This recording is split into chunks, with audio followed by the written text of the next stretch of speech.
आज़ाद भारत में पहली बार महिला को सुनाई गई फांसी की सजा।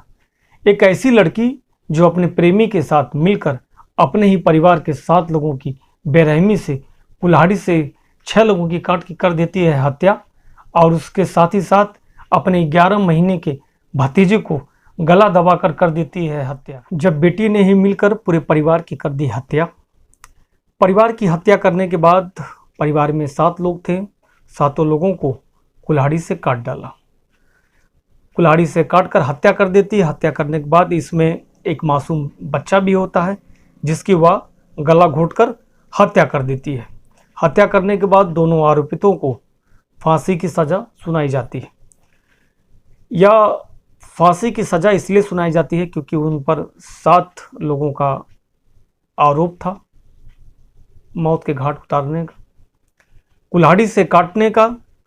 शबनम और सलीम दोनों लोगों के ऊपर आरोप था कि ये 7 लोगों की निर्मम हत्या कर दिए थे, और शबनम ने अपने ही परिवार की हत्या कर दी थी।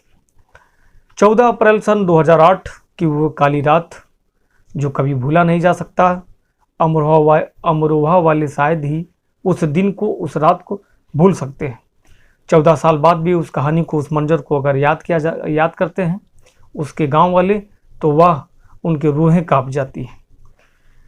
जब अपने ही 7 परिवार को, अपने ही घर के 7 परिवार के 7 लोगों की जब कुल्हाड़ी से काट कर उनकी निर्मम हत्या कर दी जाती है, जिसमें एक मासूम बच्चा भी होता है मात्र 11 साल का, जिसके गला घोंटकर हत्या कर दी जाती है। और इस हत्याकांड के दोनों आरोपितों को फांसी की सज़ा सुनाई जाती है। सज़ा के साथ ही साथ यह कहानी है एक जो अमरोहा जिला है, जिला के बावनखेड़ा जो गांव है, ये उस नरसंहार की कहानी है जो आपसी दोनों का प्यार, लालच में दोनों अंधे हो चुके थे, और उस रात जो खूनी तांडव उन्होंने मचाया, इसकी गूंज पूरे देश में सुनाई दी जाती है। और ये पूरे देश में इस कहानी को जिसने सुना, उसकी जो हृदय विदारक जो एक घटना थी, उसकी रूहें कांप गईं, और ऐसा मानो लगा कि जैसा ये कृत्य उनके सामने हो रहा। तो आप सभी लोगों का आयुष यात्रा क्राइम चैनल में स्वागत करते हैं। आशा नहीं, उम्मीद करते हैं कि आप सभी लोग अच्छे होंगे और अपने लोगों का ध्यान रख रहे होंगे।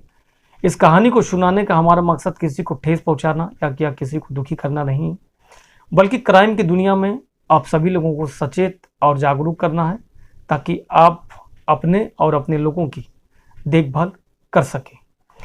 तो आपसे गुजारिश है कि अब तक अगर हमारे चैनल को सब्सक्राइब नहीं किए हैं तो हमारे चैनल को सब्सक्राइब, शेयर, लाइक, कमेंट करना ना भूलें।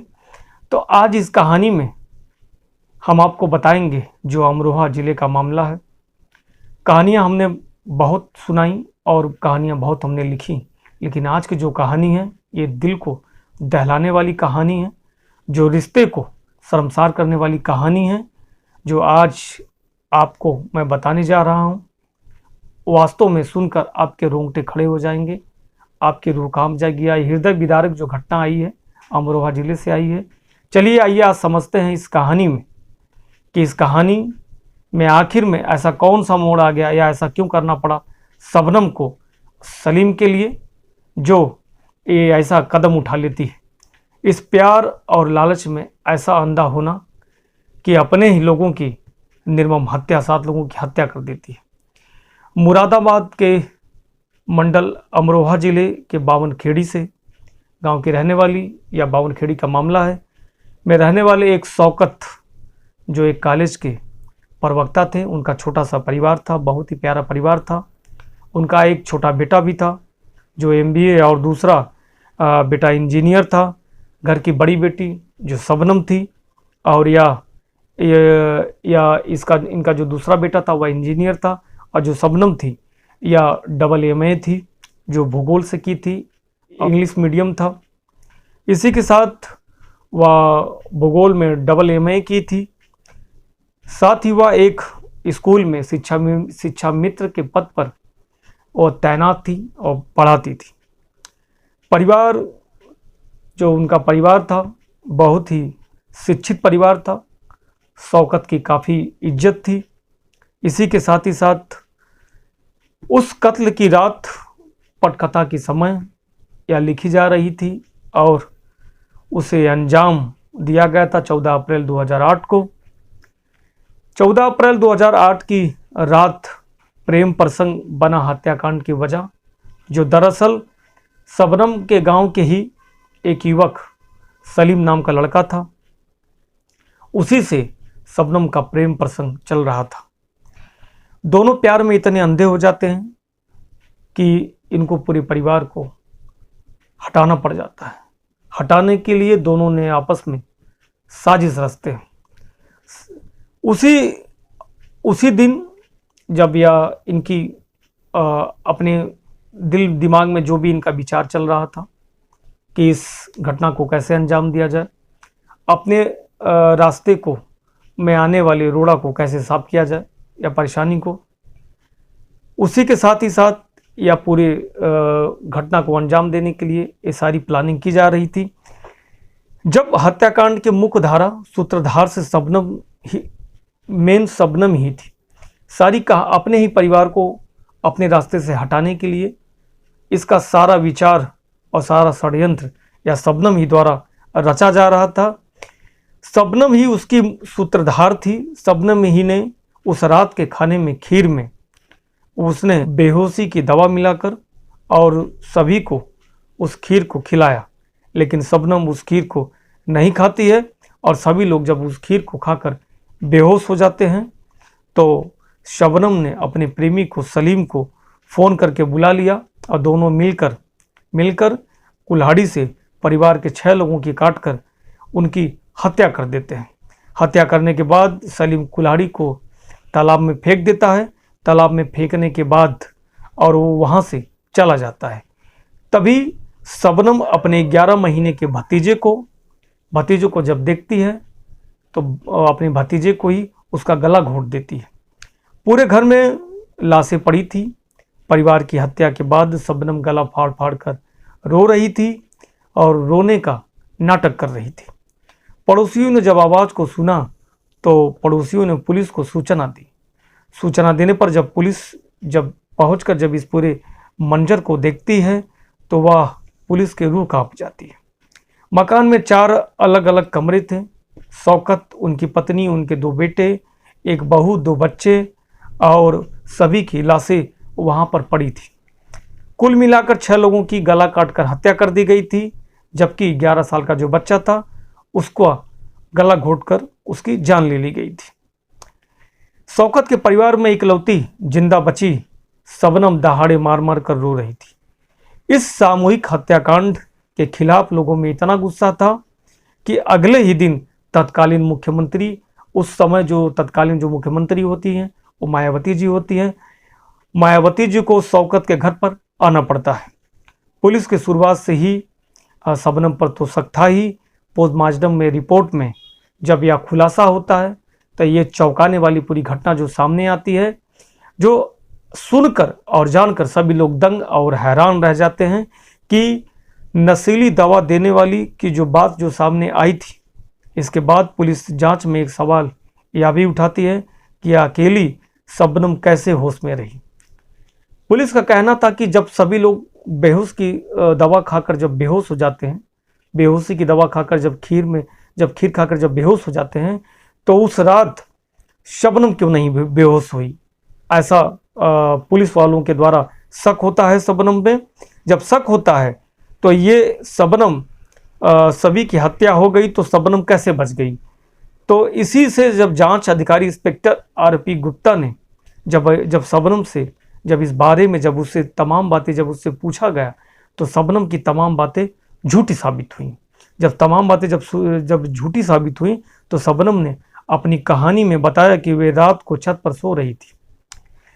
कुछ चोर दाखिल होते हैं और सीढ़ियों के रास्ते से नीचे उतरते हैं। उसके बाद वह बाहर की तरफ निकल जाते हैं और जब वह नीचे पहुंचती है तभी लोग वहां पर मृत पड़े रहते हैं। तभी मृत पड़े थे। हालांकि पुलिस को शबनम के झूठे पकड़ने में तो ज़्यादा समय लगा नहीं। जिस तरीके से शबनम बता रही थी पुलिस को तो शक था ही, लेकिन पुलिस ने बहुत जल्द उसके झूठ को पकड़ लेते हैं। सलीम ने कबूल किया अपने गुनाह को। जब सलीम ने अपने गुनाह को कबूल कर लेते हैं, वही दूसरी तरफ पुलिस के जो मुखबिर थे उसकी सूचना मिलते ही शबनम के बारे में बताया जाता है मुखबिर के द्वारा कि शबनम अपने गांव के ही सलीम के साथ उसका प्रेम प्रसंग चल रहा था और अक्सर करके वह उसके बाइक पर बैठकर जाया करती थी। शक के आधार पर घटना के 2 दिन बाद पुलिस ने सलीम से पूछताछ की। तो जब पुलिस ने सख्ती से सलीम से पूछताछ की तो सलीम ने बताया कि शबनम से वह शादी करना चाहता था, लेकिन परिवार वाले राजी नहीं थे और उसी के बीच शबनम के पेट में जो 2.5 महीने का बच्चा पल रहा था, जो सुनने के बाद और सभी लोग परेशान और हैरान हो जाते हैं इस बात को भी कि मतलब इसका मतलब है कि ये जो प्लानिंग थी ये पहले से चल रही थी और ये जो पूरी की पूरी जो कहानी या बनी बनाई हुई थी। परिवार वाले लेकिन राजी नहीं थे, शादी नहीं करना चाहते थे। तो शबनम और सलीम दोनों ने मिलकर अपने परिवार को रास्ते से हटा दिया। सलीम ने यह भी बताया कि जो कुल्हाड़ी थी पोखरे में फेंक दिया था और वह कुल्हाड़ी भी बरामद होती है, जिससे सभी का कत्ल किया गया था। वह वारदात के बाद उस कुल्हाड़ी को भी तालाब में फेंक दिया गया था और शबनम के खून से सने कपड़े भी पुलिस ने बरामद कर लिया था। फांसी की जो सजा थी वो 3 अगस्त 2010 में अमरोहा की अदालत ने सुना दी थी। सलीम और शबनम को इस नरसंहार का दोषी मानते हुए फांसी की सजा सुनाई गई थी। जज ने 5 अधिकारी की भी काफ़ी तारीफ की थी कि बाद में ये मामला इलाहाबाद हाई कोर्ट में गया, जहां पर इलाहाबाद हाई कोर्ट ने भी फांसी की सजा बरकरार रखी थी। सुप्रीम कोर्ट इसके बाद दोषी को सजा के लिए सुप्रीम कोर्ट में भी अपील की गई, लेकिन सुप्रीम कोर्ट ने भी 2015 में फांसी की सजा को बरकरार रखा। शबनम पुनः विचार याचिका और दूसरी कानूनी हथियारों का इस्तेमाल कर चुकी है, लेकिन इससे शबनम को राहत नहीं मिली। वहीं सलीम को पुनः विचार याचिका के लिए लंबित अभी तक मामला जो चल रहा है और इसी के साथ साथ शबनम का दया याचिका राष्ट्रपति के यहाँ भी लगा था, लेकिन वहाँ से भी खारिज हो चुका। इसके साथ ही साथ वह अलग अलग जेलों में दोनों बंद हैं, दोनों हत्यारे हैं, 7 कत्ल करने के दोषी और शबनम और सलीम इसे दोनों अलग अलग जेलों में बंद हैं। शबनम जहां रामपुर की जेल में बंद है, वहीं सलीम आगरा की जेल में बंद है। बामनखेड़ी गांव के लोगों को बेसब्री से इंतजार है कि इन दोनों को कब फांसी की सजा सुनाई जाएगी और कब फांसी होगी। गांव में तब से किसी ने अपनी बेटी का नाम शबनम नहीं रखा। लोग कहते हैं जब इस खौफनाक मंजर की कहानी को जब याद करते हैं तो उन लोगों की पूरी रूह कांप जाती है। इस हत्याकांड से आज तक किसी ने अपनी बेटी का नाम शबनम नहीं रखा। लोगों का कहना है कि यह नाम सुनते ही उसे खौफनाक रात की याद आ जाती है और साथ ही घृणा से ही मन भर जाता है। इसलिए कोई अपनी बेटी का नाम शबनम नहीं रखना चाहता है।